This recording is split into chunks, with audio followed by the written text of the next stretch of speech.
నమస్కారం. ఈరోజు మనం ఒక ముఖ్యమైన ప్రభుత్వ ప్రకటన గురించి మాట్లాడుకుందాం. నమస్కారం. ఇది ఆంధ్రప్రదేశ్లోని కాకినాడ జిల్లాకు సంబంధించింది. అక్కడ గ్రామీణ, పట్టణ ఆరోగ్య కేంద్రాల్లో కొన్ని పోస్టుల భర్తీకి నోటిఫికేషన్ వచ్చింది. అవును, ఇది కాకినాడ జిల్లా వైద్య మరియు ఆరోగ్య అధికారి కార్యాలయం ఇచ్చింది. ఆ. జూలై 3, 2025న జారీ చేశారు. జూలై 3న. ఓకే. దీని నంబర్ కూడా ఇచ్చారు. RC-No 1POD-DTM MMHO 2025 అని.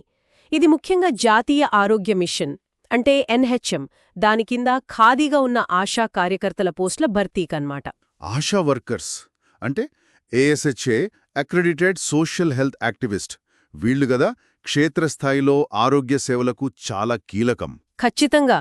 గ్రామీణ ప్రాంతాల్లో, పట్టణాల్లో కూడా ముఖ్యంగా పేద ప్రజలకు ఆరోగ్య సేవలు అందేలా చూడడంలో వీళ్ల పాత్ర చాలా పెద్దది. నిజమే. మరి ఈ నియామక ప్రక్రియ ఎలా ఉంటుంది? అంటే ముఖ్యమైన తేదీలేంటి? ఎందుకంటే ఇవి చాలా ముఖ్యం కదా దరఖాస్తు చేసుకునే వాళ్ళకి. అవును, ప్రకటన జూలై 3న వచ్చింది అన్నారు కదా. అవును. దరఖాస్తులు తీసుకోవడం జూలై 7 నుంచి మొదలుపెట్టి జూలై 9 సాయంత్రం 5 గంటల వరకు తీసుకుంటారు. అంటే 3 రోజులే సమయమిచ్చారనమాట. చాలా తక్కువ టైం ఇది. నిజమే, చాలా తక్కువ సమయం. వాళ్ళు ఎక్కడ అప్లై చెయ్యాలంటే వాళ్ల సంబంధిత PHC అంటే ప్రాథమిక ఆరోగ్య కేంద్రం లేదా UPHC పట్టణ ఆరోగ్య కేంద్రం అక్కడే ఇవ్వాలి దరఖాస్తులు. సరే. 7 నుంచి 9 వరకు అప్లికేషన్స్ తీసుకుంటారు. ఆ తర్వాత జూలై 10, 11 తేదీల్లో వాటిని పరిశీలిస్తారు. స్క్రూటినీ అంటారు కదా అది. తర్వాత జూలై 16న ఒక మెరిట్ జాబితా పెడతారు. ప్రొవిజనల్ లిస్ట్ లాగా. అంతే. దానిమీద ఏమైనా అభ్యంతరాలుంటే చెప్పడానికి మళ్లీ టైం ఇచ్చారు. జూలై 17, 18 తేదీల్లో ఆబ్జెక్షన్ స్వీకరిస్తారు. ఓకే, 2 రోజులు. ఆ తర్వాత ఫైనల్ మెరిట్ లిస్ట్ జూలై 21న డిస్ప్లే చేస్తారు. ఫైనల్ లిస్ట్ 21న. అవును. ఇక నియామక ఉత్తర్వులు అంటే అపాయింట్మెంట్ ఆర్డర్స్ అవి జూలై 25న ఇస్తారు. ఇంత ఫాస్ట్గా జరుగుతుందంటే అవసరం చాలా ఎక్కువగా ఉన్నట్టుంది. ఉండొచ్చు. సెలెక్ట్ అయిన వాళ్లు ఆర్డర్ అందుకున్న 7 రోజుల్లోగా జాయిన్ అవ్వాలి. సరే. ఇంతకీ ఎవరు అర్హులు? అంటే ఏ క్వాలిఫికేషన్స్ ఉండాలి? ముఖ్యంగా అప్లై చేసే మహిళ అదే గ్రామానికి లేదా వార్డ్ సచివాలయం పరిధికి చెందినవారై ఉండాలి. ఇది చాలా ముఖ్యం. అవును, లోకల్ క్యాండిడేట్ అయ్యుండాలి. ఎందుకంటే వాళ్ళక్కడ ప్రజలతో కలిసి పనిచేయాలి గదా. ఖచ్చితంగా. వాళ్లకక్కడి పరిస్థితులు, ప్రజలు తెలుసుండాలి. వయస్సు కూడా 25 నుంచి 45 సంవత్సరాల మధ్య ఉండాలి. 25 నుంచి 45 ఏళ్ళు. ఓకే. చదువు? ఎడ్యుకేషన్ క్వాలిఫికేషన్ వచ్చి 10వ తరగతి పాస్ అయి ఉండాలి. 10th class. 10th పాస్ అయితే చాలు. ఇంకా ఏమైనా ప్రాధాన్యతలు ఉన్నాయా? ఎవరికైనా ప్రిఫరెన్స్ ఇస్తారా? ఉన్నాయి. వితంతువులు లేదా కులాంతర వివాహం చేసుకున్న వాళ్లు, భర్త వదిలేసిన వాళ్లు, ఒంటరి మహిళలు ఇలాంటి వాళ్లకి ప్రాధాన్యత ఇస్తామని నోటిఫికేషన్లో చెప్పారు. ఓ, అది మంచి విషయం.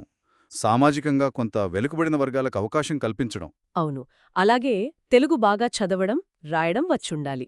అది కంపల్సరీ. భాష ముఖ్యం గదా. ఇంకా కొన్ని స్కిల్స్ కూడా మెన్షన్ చేశారు. ఆరోగ్యం, పారిశుద్ధ్యం, గర్భిణీల ఆరోగ్యం లాంటి విషయాలపై అవగాహన ఉండాలి. వాటి గురించి నలుగురికి చెప్పగలిగే నేర్పు ఉండాలి. అంటే కమ్యూనికేషన్ స్కిల్స్ కూడా? అవును.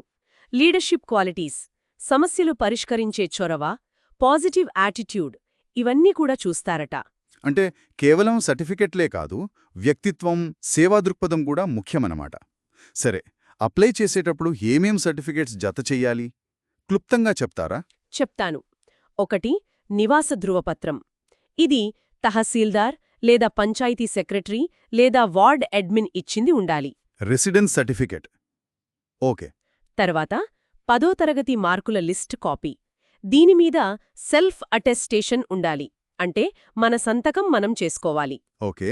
అలాగే వైవాహిక స్థితికి సంబంధించిన ప్రూఫ్ అంటే వితంతువు అయితే భర్త డెత్ సర్టిఫికెట్, విడాకులు తీసుకుంటే కోర్ట్ కాపీ లాంటివి.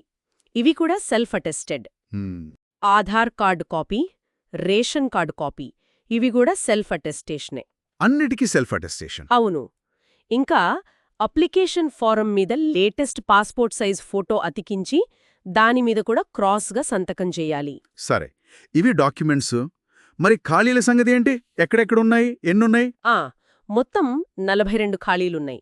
రూరల్ అంటే గ్రామీణ ప్రాంతాల్లో 29 ఉన్నాయి. 29 రూరల్లో ఏవైనా ఉదాహరణలు? చెబ్రోలు, దుగ్గుదూరు, గొల్లపాలెం, కొమరగిరి, పాండూరు, సామర్లకోట, తురంగి, గొల్లప్రోలు, పెద్దాపురం డివిజన్లో కొన్ని పీహెచ్సీలు. ఇలా లిస్టిచ్చారు. ఓకే. మరి అర్బన్ పట్టణ ప్రాంతాల్లో? అర్బన్లో 13 ఖాళీలున్నాయి. కాకినాడ టౌన్లో నరసింహరావుపేట, రామారావుపేట, రేచర్లపేట, ప్రతాప్నగర్, ఇందిరానగర్ యూపీహెచ్సీలు. మ్మ్. అలాగే పెద్దాపురం టౌన్లో శంకరయ్యపేట, గాంధీనగర్ యూపీహెచ్సీలలో కూడా ఖాళీలున్నాయి. మొత్తం 42 పోస్టులు. ఇది మంచి సంఖ్యే. ఆశా వర్కర్ల అవసరం ఎప్పుడూ ఉంటుంది గదా? అవును. అయితే దరఖాస్తుదారులకు కొన్ని ముఖ్యమైన సూచనలు కూడా ఇచ్చారు నోటిఫికేషన్లో. ఏంటవి? అన్నిటికన్నా ముఖ్యమైనది, ఈ నియామకాలు పూర్తిగా తాత్కాలికమైనది అని స్పష్టంగా చెప్పారు. టెంపరరీ బేసిస్ మీదే తీసుకుంటున్నారు. టెంపరరీనా? అంటే పర్మనెంట్ కాదా? కాదు. నోటిఫికేషన్ ప్రకారం ఏ సమయంలోనైనా ఎలాంటి ముందస్తు నోటీస్ ఇవ్వకుండా అయినా సరే ఈ నియామకాలను రద్దు చేసే అధికారం డిపార్ట్మెంటుకు ఉంటుందని చెప్పారు. అది కొంచెం ఆలోచించాల్సిన విషయమే. ఇంత కీలకమైన పని చేసేవాళ్లని టెంపరరీగా నియమించడం అనేది. నిజమే. ఇది చాలా కాలంగా చర్చలో ఉన్న విషయం కూడా. ఆశా కార్యకర్తల సర్వీస్ రెగ్యులరైజేషన్ గురించి. ప్రస్తుతానికైతే ఇది టెంపరరీ పోస్ట్. సరే, ఇంకేమైనా సూచనలున్నాయా? ఇంకో ముఖ్యమైనది, తప్పుడు సమాచారం ఇస్తే లేదా ఏమైనా విషయాలు దాచిపెడితే అప్లికేషన్ రిజెక్ట్ చేయడమే కాదు, భవిష్యత్తులో డిపార్ట్మెంట్ పెట్టే ఏ నియామకాలకు కూడా అనర్హులుగా ప్రకటిస్తారట. ఓ, చాలా స్ట్రిక్ట్గా ఉంది. జాగ్రత్తగా ఉండాలి అప్లై చేసేవాళ్లు.